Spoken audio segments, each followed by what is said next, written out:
আসসালামু আলাইকুম বন্ধুরা, আশা করি ভালো আছেন। বন্ধুরা, আপনারা কি জানেন আপনাদের ফোনে যে অ্যাপগুলো আছে, রেকর্ডিং অ্যাপ, কিন্তু আপনাদের ফোনটা যদি বন্ধ করে রেখে দেন তাহলে কিন্তু অটোমেটিক আপনি কোথায় যান, কি করছেন, তারা কিন্তু রেকর্ড করে নিয়ে যায় আপনার অজান্তে। ধরুন আপনার ফোনটা এভাবে লক করে রাখছেন, কোথাও লক করে রাখার পরে আপনি এখন কি কথা বলছেন আর না বলছেন সব কিছু কিন্তু অটোমেটিক রেকর্ড হচ্ছে আপনার অজান্তে। আপনি কি জানেন? আপনি যদি এই বিষয়গুলো না জেনে থাকেন অবশ্যই এই ভিডিওটা প্রথম থেকে শেষ পর্যন্ত দেখেন। আজকের ভিডিওতে আমি দেখিয়ে দিব কোন অ্যাপ আপনার অজান্তে আপনার ভয়েস রেকর্ডিং করে নিয়ে যায়। যে রেকর্ডিংগুলো কেউ যদি শুনে তাহলে সবার কাছেই খারাপ লাগে।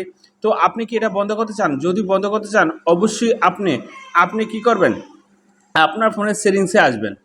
সেটিংসে আসার পরে আপনি কি করবেন, আপনার ফোনে কোথায় আছে অ্যাপস, সেই অ্যাপসে আসবেন। তো এখানে দেখবো কোথায় আছে আমার ফোনে অ্যাপস, এই দেখেন এখানে অ্যাপস, এই অ্যাপসে আসলাম। তারপরে দেখেন অ্যাপ ম্যানেজমেন্ট, আপনি সেমভাবে আসবেন, আমি যেভাবে দেখাই সেমভাবে আপনার কাজটা করবেন। তারপরে অ্যাপ ম্যানেজমেন্ট, আপনি এখানে আসবেন।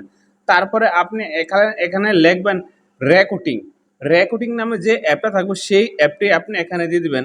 আর ই সি, এই যে আর ই সি লেখার পরে এই দেখেন এখানে রেকর্ডার, এই রেকর্ডার অ্যাপটি আপনি এখান থেকে বার করবেন। রেকর্ডার অ্যাপে বার করার পরে এখানে দেখেন পারমিশন, এই পারমিশনে ঢুকবেন। পারমিশনে ঢুকার পরে এই দেখেন এখানে মাইক্রোফোন, আপনি কি করবেন, এই মাইক্রোফোন ঢুকবেন। মাইক্রোফোনে ঢুকার পরে এখানে দেখেন অ্যালাউ আছে, আপনি এখানে ডোন্ট অ্যালাউ দিয়ে দিবেন। ডোন্ট অ্যালাউ দেওয়ার পরে এখানে ডোন্ট অ্যালাউ অ্যানাউন্স আপনি এখানে দিয়ে দিবেন।